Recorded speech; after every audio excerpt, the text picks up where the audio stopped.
রবিবারের দুপুরে শিলেবাটা মশলায় এমন আলু দিয়ে দেশি মুরগির ঝোল আর তার সাথে যদি থাকে গরম ভাত, তাহলে তো আর কিচ্ছু লাগবে না। প্রথমেই বলো, কাদের কাদের বাড়িতে রবিবারের দুপুরে এমন আলু দিয়ে মাংসের ঝোল হয়? সেটা দেশি মুরগি হোক, নর্মাল মুরগির মাংস হোক, কিংবা খাসির মাংসই হোক না কেন।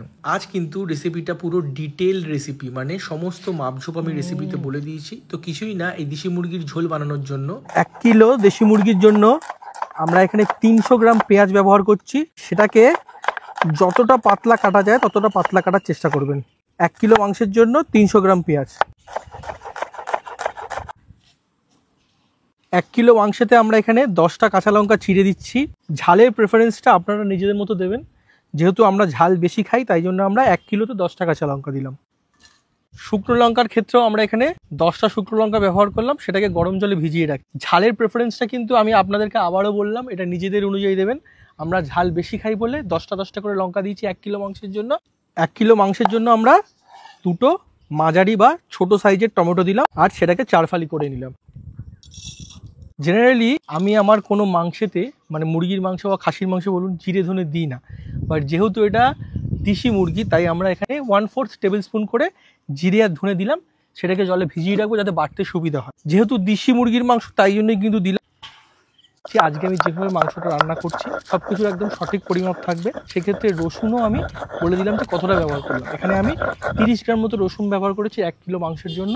সেটাকে প্রথমে ভালো করে শিলের মাধ্যমে বেটে নিচ্ছি। রসুন আমরা আলাদা বেটেছি। এরপর আমরা আদা আর শুকনো লঙ্কাটা একসাথে বাটবো। জলে ভেজানো যে শুকনো লঙ্কাটা ছিল গরম, সেখানে আমরা 10টা শুকনো লঙ্কা ব্যবহার করেছি। আর আদার ক্ষেত্রে আমরা রসুনের মতো 30 গ্রাম করে আদা, মানে আদা বাটাও 30 গ্রাম, রসুন বাটাও 30 গ্রাম। লঙ্কাটা গরম জলে ভেজানোর কারণ হলো, যেহেতু শুকনো লঙ্কাটা শক্ত হয়, গরম জলে ভেজালে নরম হয়ে যাবে। সেই কারণে আমরা বাটার সুবিধার জন্য শুকনো লঙ্কাটাকে গরম জলে ভিজিয়ে রেখেছিলাম।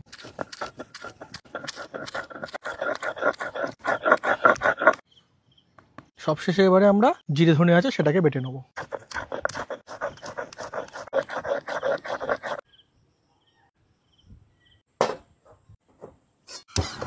কড়া গরম হয়ে গেছে। যেহেতু আলু দিয়ে দেশি খাসির ঝোল, প্রথমে আমরা আলুটাকে ভেজে নেব। দেখুন, মাংস করতে 1 কেজি মাংসের জন্য আমি 100 গ্রাম তেল ব্যবহার করব। বাট যেহেতু আলুটা ভাজবো, তাই এখানে একটু সামান্য বেশি তেল দিচ্ছি। আলু ভাজার পর যখন তেলটা কমে যাবে, সেই তেলে মাংসটা করব। 1 কিলো মাংসেতে আমরা মিডিয়াম সাইজে 5 থেকে 6টা আলু ভাগ করেছে, সেগুলোকে মধ্যখান থেকে কেটে নিয়েছি। কোনো এখানে নুন হলুদ মাখাবো না আমরা। আর আজ আমরা এই দেশি মুরগির জন্য ব্যবহার করেছি ক্রাস্টেনের দেশি মুরগির এই প্যাকটা। এদের কিন্তু সমস্ত মাংস একদম ফ্রেশলি কাট, মানে আপনারা প্রি অর্ডার দিলে তবেই ওরা কিন্তু পাঠাবেন। মানে ইনস্ট্যান্ট অর্ডার দিলে কিন্তু ওরা পাঠাতে পারবে না। আর ওদের কোয়ালিটি নিয়ে তো আলাদা করে কিছু বলারই নেই। যারা আমার ভিডিও দেখেন তারা জানেন ওদের কোয়ালিটিটা কেমন। আমি ওদের কন্ট্যাক্ট নাম্বারটা দিয়ে দিলাম, আপনারা কিন্তু অনায়াসে যোগাযোগ করতে পারেন। আলুতে আমরা কোনো রকমের নুন আর হলুদ মাখালাম না, জাস্ট আলুটাকে ভেজে নেবো, যাতে রান্না করার সময় আলুটা ভেঙে না যায়। আলু একদম পুরো লাল করার দরকার নেই, জাস্ট গায়ে এই রঙটা আসবে, কালারটা আসবে, দেখতে পাচ্ছেন। এই পর্যায়ে আমরা আলুটাকে তুলে নেব। তো প্রথমে আমরা কাঁচা লঙ্কা ফোড়ন দেবো তেলে, ঠিক আছে? আর কিছু ফোড়ন দেওয়ার দরকার নেই। কাঁচা লঙ্কাটা দিয়ে সাথে সাথে পেঁয়াজটা দিয়ে দেবো।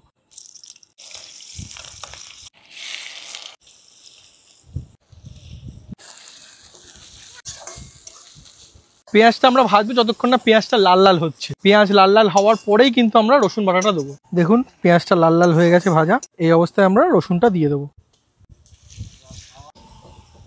রসুন দেওয়ার পর আমরা যতক্ষণ না রসুনের কাঁচা গন্ধ যাচ্ছে কিন্তু কষাতে হবে। তারপর আমরা আদা আর শুকনো লঙ্কা বাটাটা দেবো। রসুনের কাঁচা গন্ধ চলে গেছে, এরপর আমরা আদা আর শুকনো লঙ্কা বাটাটা দেবো।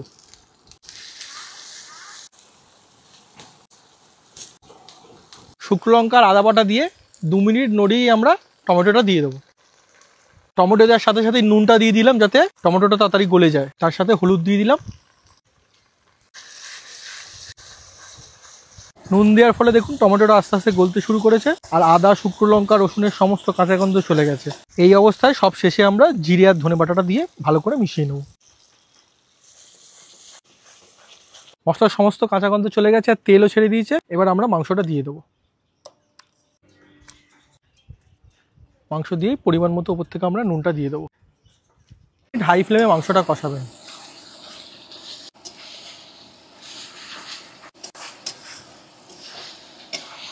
হাই ফ্লেমে মাংসটা কষানোর কারণ হচ্ছে, যদি প্রথমেই আপনারা ফ্লেমটাকে আস্তে করে দেন তাহলে মাংস জল ছেড়ে দেবে, তাই প্রথম 5 মিনিট হাই ফ্লেমে মাংসটা কষাবেন। মাংসের যে জুসেসগুলো আছে সেটা তাহলে ইনট্যাক্ট থাকবে। 5 মিনিট হয়ে গেছে, এবার আমরা টেম্পারেচারটাকে কমিয়ে ঢাকা বন্ধ করে 5 মিনিটের জন্য রেখে দেবো। তো 5 মিনিট পরে আমরা ঢাকাটা খুললাম, দেখলাম যে অল্প অল্প করে জল ছাড়ছে। আবার আমরা এটাকে কষাবো হাই ফ্লেমে আরও 5 থেকে 7 মিনিটের জন্য। যতক্ষণ না মাংস 70 to 80% সেদ্ধ হচ্ছে, আমাদেরকে এরকম হাই ফ্লেমে মাংসটা কষাতে হবে। তারপর ফ্লেমটাকে কমিয়ে ঢাকা বন্ধ করে রাখতে হবে। মাংস 60 to 70% সেদ্ধ হয়ে গেছে। এই অবস্থায় আমরা ভেজে রাখা আলুটা দিয়ে দেবো। আলু দিয়েও আরও 5 থেকে 6 মিনিট ভালো করে কষাবো। আমরা যখন আলু ভেজেছিলাম তখন কিন্তু কোনো নুন দিইনি। আলু দেওয়ার পরে আমরা নুনটা দিয়ে হাই ফ্লেমে ভালো করে কষাবো।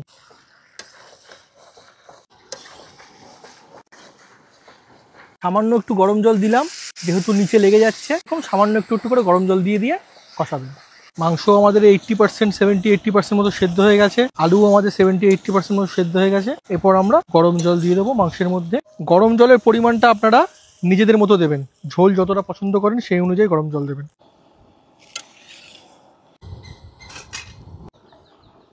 গরম জল দিয়ে আমরা হাই ফ্লেমে মাংসটাকে ফোটাবো যতক্ষণ না মাংসে একটা বলক আসছে, মানে এইরকম টকবক করে ফুটছে। দেখতেই পাচ্ছেন মাংসটা কিরকম টকবক করে ফুটছে। যখন একটা বলক চলে আসবে তখন আমরা টেম্পারেচারটাকে একদম লো করে ঢাকা দিয়ে দেবো মাংসটা পুরোপুরি সিদ্ধ হওয়ার জন্য।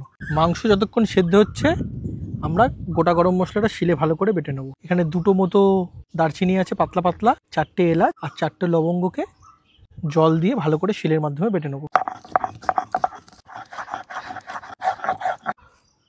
তো গরম মশলা বাটা হয়ে গেছে, যাতে গন্ধটা না চলে যায় তাই জন্য আমরা এটাকে ঢাকা দিয়ে রেখে দেবো।